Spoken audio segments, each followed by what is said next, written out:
कल्याणी चावली आहे। मी सहृदया food technologies private लिमिटेडची founder आणि CEO आहे।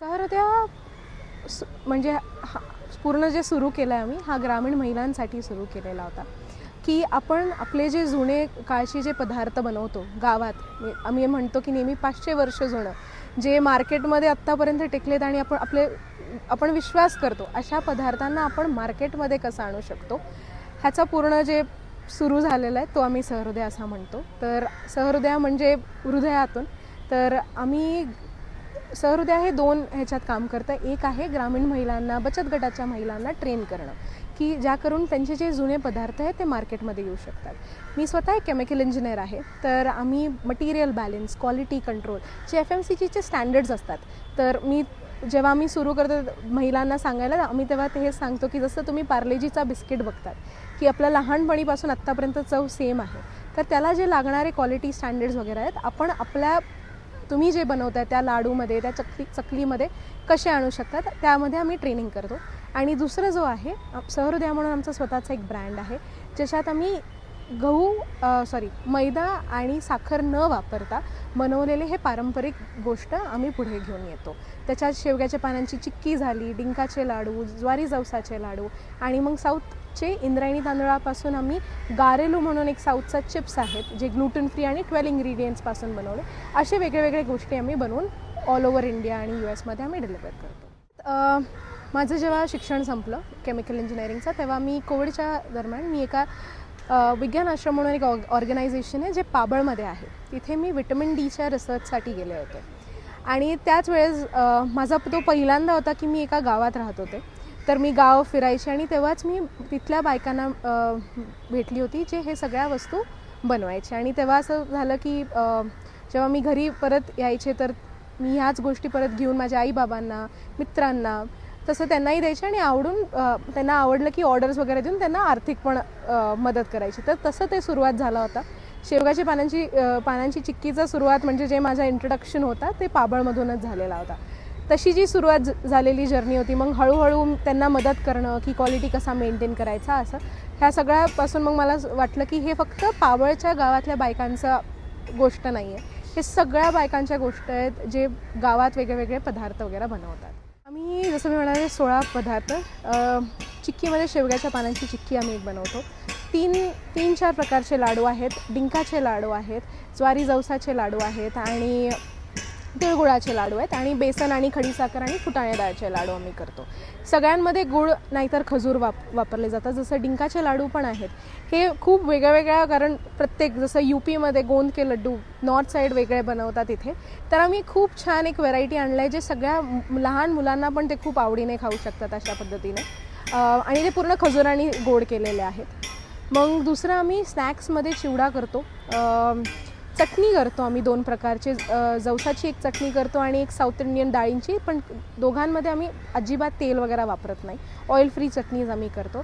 आणि गव्वलू म्हणून एक साऊथ इंडियन स्नॅक्स आहेत। गारेलू हा इथल्या इंद्रायणी तांदूळापासून बनवलेले साऊथ इंडियन चिप्स आहेत। खूप लोक त्याला इंडियन नाचोज असं म्हणतात, पण मला माहिती आहे की ते खूप जास्त फ्लेवरफुल आहेत आणि त्याच्यात तांदूळ, चना डाळ, शेंगदाणे, तीळ, तर खूप सारे इंग्रेडियंट्स पण त्याच्यात जातात। आणि मग आम्ही दिवाळीचा पूर्ण फराळ पण करतो आणि गिफ्टिंग पण करतो।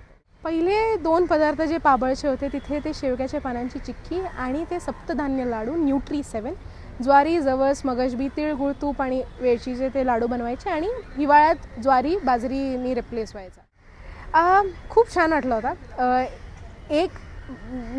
मला कधी वाटलंच नव्हतं की मी असं कोणाचे प्रोडक्ट्स घेऊन एक स्वतःचा प्रोडक्ट बनवेल आणि ते विकेन आणि पुढच्या माणसाला ते आनंदात ते परत घेईल।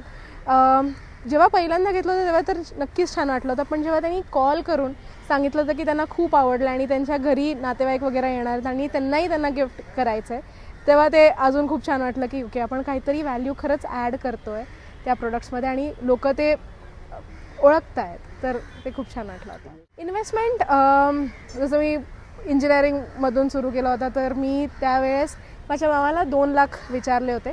तो माझा रन रेट होता की 6 महिन्यात मी जर काही कमवू नाही शकले तर ते 2 लाख माझे जाणार होते आणि मग आमचा 30-36 लाखाचा टर्नओव्हर आहे। किती लोक तुमच्यासोबत? आता पूर्ण आमच्यासोबत 17 लोक आहेत, फुल टाईम मी 8 जण म्हणेन आणि बाकी सगळे शेतकरी आहेत, काही पार्ट टाईम बायका आहेत, असं सगळं आहे आमचं. फ्युचर काय बघतात? फ्युचर आम्ही हेच बघतो की सहृदया प्रत्येक भारतातल्या गावात सहृदया नावाचे छोटे फॅक्टरीज असावे जिथे बायका येत आहेत आणि त्यांचे पारंपरिक गोष्ट बनवत आहेत. तर पूर्ण सहृदयाचा विजन तेच आहे की आपण 500 वर्ष जुने आपले पदार्थ लोकांपर्यंत कसं पोहोचवू शकतो आणि आपल्याच गावातल्या बायका, कारण मला नेहमी असं वाटतं की जे ऑलरेडी वर्कफोर्स पाहिजे ते ऑलरेडी प्रत्येक गावात आहेत, बायका बनवत आहेत आणि ट्रेंड आणि एक्सपर्ट्स पण आहेत. ह्या सगळ्यांना आपण युनाईट होऊन कसं आपण एक ट्रस्टेबल स्नॅक ब्रँड बनवू शकतो, हाच पूर्ण सहृदयाचा आहे. तर क्वालिटी आमच्यासाठी सर्वात महत्त्वाची होती. तर आम्ही जेव्हा चिक्की घेऊन, मी चिक्कीचं उदाहरण, जेव्हा आम्ही चिक्की घेऊन मार्केटमध्ये आधी आलो तर आम्ही 140 रुपयाला 110 ग्राम वगैरे सगळं विकायचो. तर तेव्हा मला कळालं की लोकांचं परसेप्शन क्वांटिटी आणि प्राईसवरती पण खूप महत्त्वाचं आहे, कारण आम्ही जेव्हा उतरलो होतो तेव्हा फक्त क्वालिटी बघत होतो. तर आम्हाला मग थोडंसं जेव्हा मी स्टडी केला, स्नॅक्स जसं आपण बघतो की 10 रुपयाची चिप्स आहेत, 50 रुपयाची आपल्याला पाकिटं दुकानात मिळतात, तर मग आम्हाला थोडं स्ट्रॅटेजी तिथे बनवावं लागलं की दुकानात जे रिटेल तुम्ही बघतात की आम्ही 20 रुपयाची मोरिंगा चिक्की काढली आहे, जी खूपच छान आणि प्रत्येक माणसाला ते घेऊच शकतात आरामात 20 रुपयात, तर तिथे आमचं सेल्स वाढलेत. तर क्वालिटी तर आम्ही नक्कीच प्रॉमिस करतो, पण जी क्वांटिटी आणि प्राइसिंग आहेत ते थोडंफार आम्हाला 2-3 वर्ष लागले ते स्टडी करायला आणि सगळं, कारण त्याच्यानेच आमचं सेल्स वाढतो. जसं ऑनलाईन आहे की आमचा जो कस्टमर, कारण हे सगळ्या गोष्टी पहिल्यांदा पण खूप लोकांनी ऐकले असेल, तर ते पहिल्यांदा ट्राय करताना पण ते असं बघतील की त्यांच्या पॉकेटवरती त्यांना खूप भार नाही पडत आहे. तर अशामुळे मग आम्हाला ते करावंच लागलं. कॉलेजमध्ये असताना मी खूप वेगवेगळ्या रिसर्चवरती काम करायचे. रिसर्च मला इंटरेस्टिंग वाटायचं आणि प्रोडक्ट डेव्हलपमेंट तर नक्कीच. मी फूड कधीच वाटलं नव्हतं. लहानपणीपासून मला जेवण बनवायला आणि खायला दोन्ही म्हणजे आवडायच्या गोष्टी, पण मला कधी वाटलं नव्हतं की मी ह्याच्यात बिझनेस सुरू करेन. ते गावात जसं मी गेले आणि ते हळूहळू तसं ह्याच्यात like go with the flow झाला. पण हां, आता I enjoy the whole process, की मला आवडतं आहे. Like I could also see my own journey आणि प्रोग्रेस.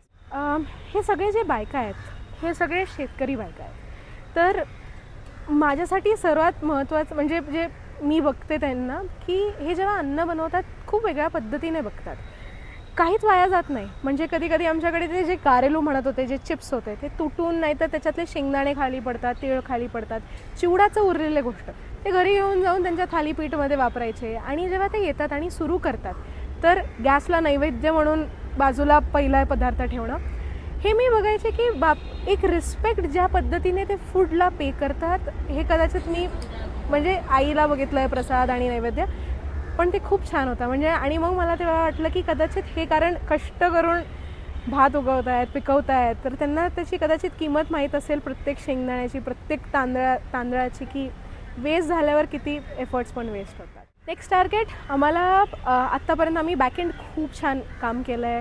आमचे प्रोडक्ट्स आम्ही सगळे स्टँडर्डाईज केले आहेत, पॅकेजिंग. आता आहे मार्केट, की आपण ह्या सगळ्या गोष्टी जास्तीत जास्त करून लोकांपर्यंत पोचणं. पुणे, मुंबई आम्ही शॉप्समध्ये ऑलरेडी आहोत. 150-200 दुकानात ऑलरेडी आमचे गोष्टी मिळतात.